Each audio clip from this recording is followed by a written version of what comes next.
Olá, meu nome é Marcos Pinheiro, sou um cientista ambiental e estou aqui apresentando um estudo que fizemos sobre a efetividade de conselhos gestores de unidades de conservação na UNA Itaituba, do ICMBio, no estado do Pará.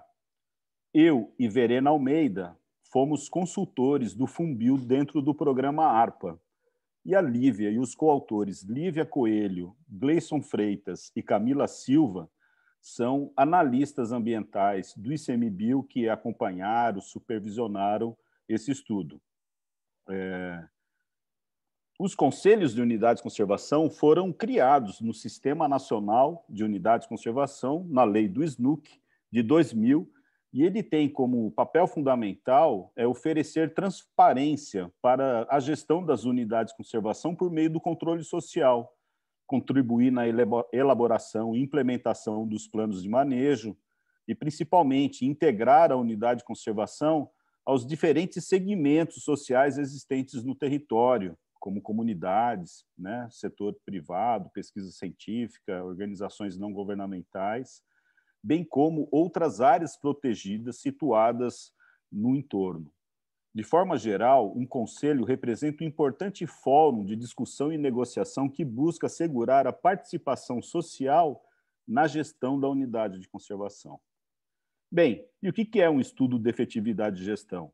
Um conselho que se reúne periodicamente, segundo o regimento, e tem uma representatividade do contexto da unidade de conservação, é um conselho efetivo? Bem, não basta só se reunir para que se tenha ali uma efetividade. É importante que dentro desses encontros ocorra tomadas de decisão e sejam debatidos profundamente questões que potencializem o alcance dos objetivos da unidade de conservação.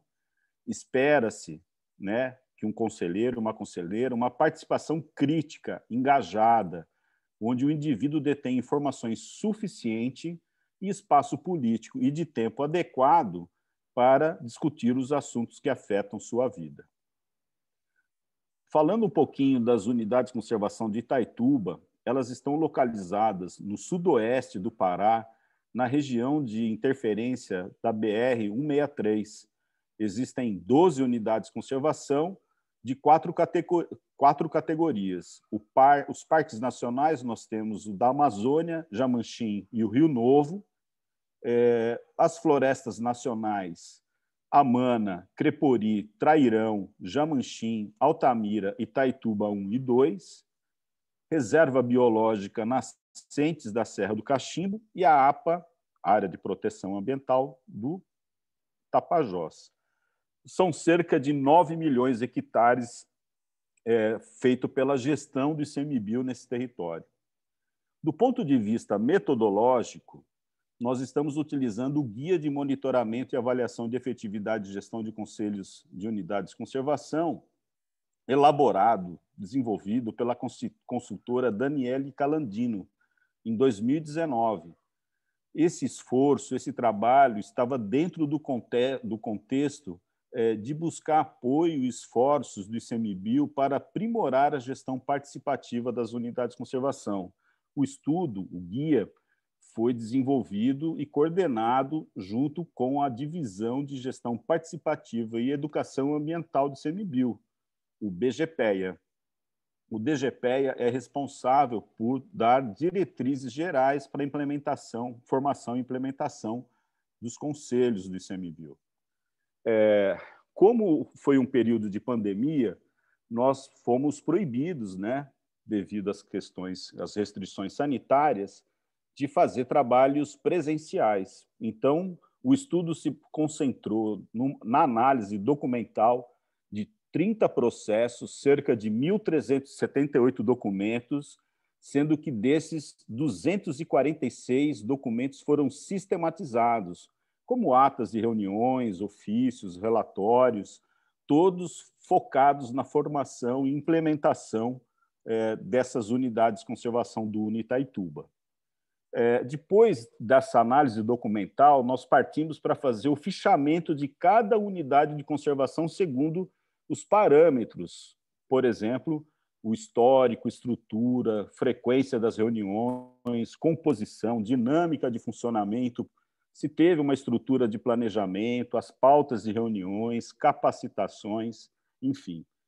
E também fizemos uma análise de efetividade a partir de 5 princípios básicos. A legitimidade de voz, que diz respeito principalmente à questão da representatividade do conselho, se tem um equilíbrio de vozes, se as minorias estão sendo escutadas, uma análise do mandato de cada segmento. O parâmetro diretrizes, ele diz respeito se os objetivos da unidade de conservação estão refletindo, por exemplo, num plano de ação do conselho. O parâmetro desempenho diz respeito a pensar o quanto de resultado o conselho está atingindo, se está conseguindo fazer o enfrentamento dos conflitos territoriais, enfim, avançando a agenda da implementação da unidade.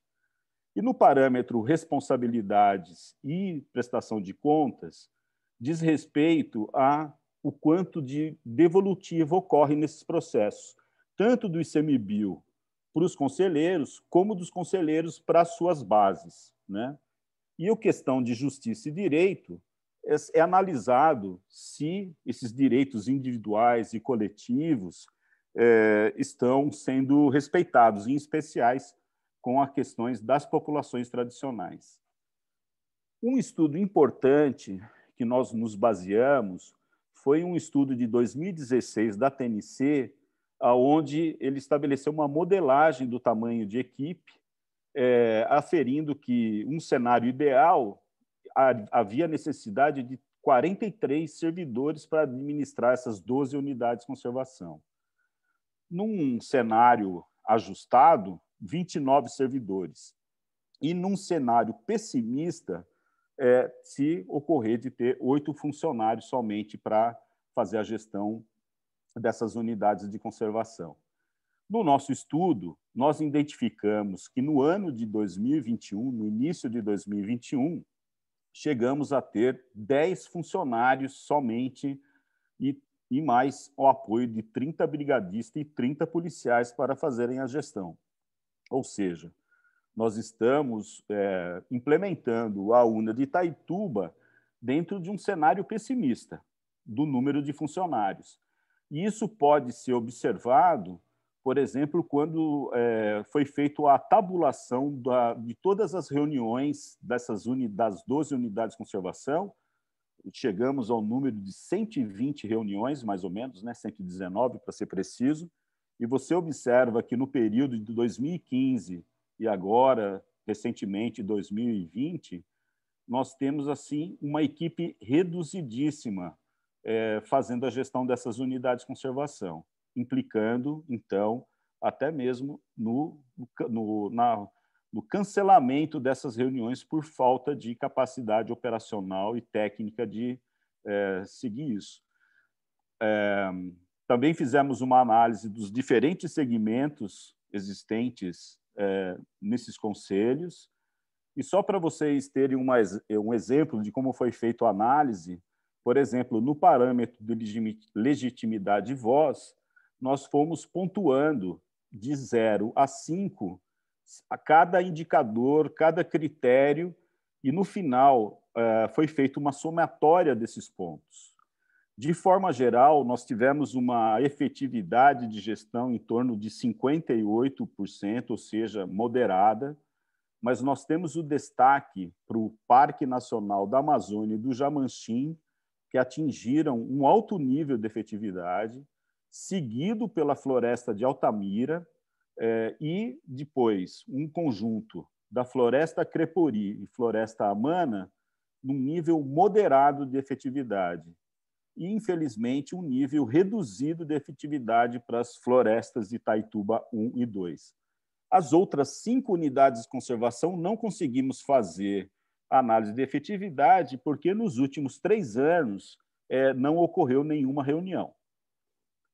Analisando cada parâmetro separadamente, podemos observar que o parâmetro legitimidade de voz foi o parâmetro mais bem pontuado, com 75%.